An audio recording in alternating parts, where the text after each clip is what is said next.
If your team isn't using ClickUp, you're wasting time, and data proves it. 61% of knowledge workers manage work more than doing it, switching apps 1,000 times a day. That's work sprawl and costs millions. ClickUp replaces 20 apps with Convergence, uniting projects, docs, and chats, while AI super agents handle the busy work. Join 4 million teams using ClickUp to finish work 30% faster. Try it free and get 15% off AI upgrades at clickup.com/podcast. That's CLICKUP.com/podcast.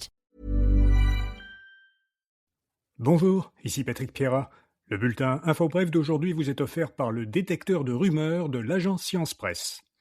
Voici l'essentiel des nouvelles en ce vendredi 13 février.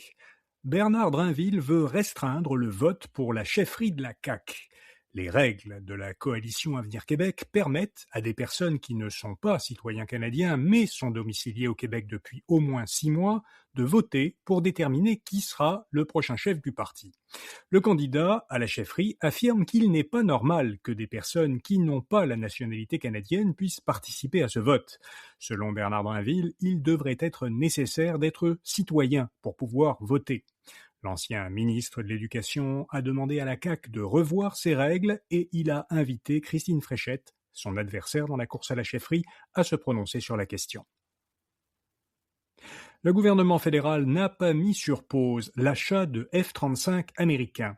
CBC a rapporté que le gouvernement Carney avait fait de nouvelles dépenses en vue d'acquérir des avions de chasse américains F-35, et cela même s'il avait annoncé l'an dernier qu'il réexaminait le projet d'achat de ces avions. Mark Carney a reconnu à la Chambre des communes le paiement de ce qu'il a présenté comme un petit montant pour avoir des options.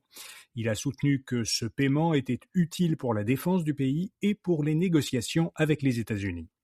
Justin Massy, professeur en sciences politiques à l'UQAM et expert en défense, estime que ces dépenses sont normales parce que le processus d'acquisition des F-35 n'a pas, dans les faits, été suspendu par le gouvernement fédéral. InfoBref a parlé à Justin Massy. Vous pouvez lire les explications de cet expert à infobref.com ou en suivant un lien dans la description de cet épisode. Cuba est en crise, mais des pays volent à son secours. Donald Trump a déclaré le mois dernier qu'il n'y aurait plus de pétrole ni d'argent pour Cuba. Le président américain menace d'imposer des tarifs douaniers à tout pays qui livrerait du pétrole aux pays insulaires des Caraïbes. Cuba traverse une grave crise énergétique et économique. Cela dit, 2 navires de la marine mexicaine ont livré hier 800 tonnes d'aide humanitaire au port de La Havane, la capitale du pays. Et puis la Russie, un allié de Cuba, se préparait à lui fournir du pétrole à titre d'aide humanitaire, selon le média russe Izvestia. Un mot maintenant de notre commanditaire. L'invitation à faire ses propres recherches, autrefois synonyme d'esprit critique, est aujourd'hui récupérée par des complotistes qui contestent les consensus et orientent les internautes vers des sources alternatives douteuses. Un nouvel épisode du balado Détecteur de rumeurs donne des astuces pour éviter de tomber dans ce piège. Vous trouverez le lien vers l'épisode dans la description de ce bulletin de nouvelles audio matinal. Les exportations du Québec vers les États-Unis ont beaucoup baissé l'an dernier. Selon l'Institut de la statistique du Québec, sur les 11 premiers mois de 2025 par rapport à la même période en 2024, donc presque la totalité de l'année 2025 par rapport à 2024, la valeur des exportations du Québec vers les États-Unis a baissé de presque 8%. En contrepartie, dans le même temps, le Québec a augmenté de presque 10% ses exportations vers les autres pays que les États-Unis. Mais cela n'a pas suffi pour maintenir une croissance des exportations totales. Elles ont plutôt diminué de 3,2%. Air Transat annule ses vols vers la Floride. Un porte-parole d'Air Transat a confirmé à InfoBref que le transporteur aérien va progressivement mettre fin à ses vols vers la Floride à compter du printemps. Dès cet été, l'entreprise n'aura en fait plus aucun vol vers les États-Unis. Air Transat veut plutôt se concentrer sur des destinations où elle est la mieux positionnée selon elle. Les vols vers les États-Unis ne représentent que 1% de ses services. Pour contexte, les réservations de vol du Canada vers les États-Unis ont nettement baissé depuis l'an dernier, selon la société britannique de données aéronautiques Cirium. Le CELI va gagner du terrain aux dépens du REER. Des chercheurs de HEC Montréal observent que la valeur d'un compte REER commence généralement à diminuer lorsque son détenteur atteint la tranche d'âge de 60 à 70 ans, tandis que la valeur d'un CELI, elle, augmente presque toujours, peu importe l'âge de son détenteur. Les chercheurs projettent que si ces tendances persistent, la part investie en REER va chuter au profit du CELI. Si l'on considère seulement le montant global qui est détenu dans ces deux régimes enregistrés, en 2020, le REER en représentait 80% et le CELI 20%, mais en 2060, ce sera presque l'égalité, le REER en représenterait 54% et le CELI 46%.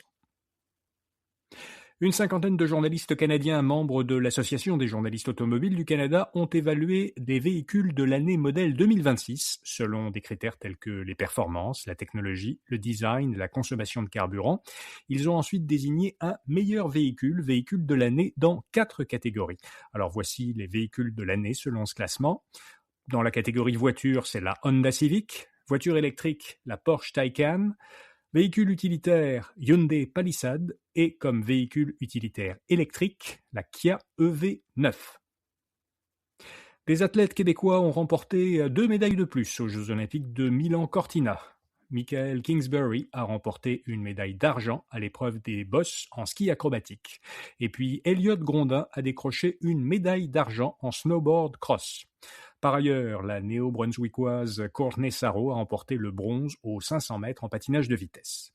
Et puis, aux Jeux Olympiques toujours, un athlète ukrainien a été disqualifié de l'épreuve de skeleton parce qu'il voulait concourir avec un casque arborant les images de 20 athlètes et entraîneurs ukrainiens qui ont été tués depuis le début de la guerre en Ukraine. Voilà, vous savez l'essentiel. Comme chaque vendredi, on publie dans l'infolettre InfoBref Matin une courte sélection des meilleurs rabais de la semaine qui sont disponibles en ligne. Vous la trouverez à infobref.com ou en suivant le lien vers cette rubrique dans la description de cet épisode. Bonne fin de semaine et à lundi matin. If your team isn't using ClickUp, you're wasting time, and data proves it. 61% of knowledge workers manage work more than doing it, switching apps 1,000 times a day. That's work sprawl and costs millions. ClickUp replaces 20 apps with Convergence, uniting projects, docs, and chats, while AI super agents handle the busy work. Join 4 million teams using ClickUp to finish work 30% faster. Try it free and get 15% off AI upgrades at clickup.com/podcast. That's CLICKUP.com/podcast.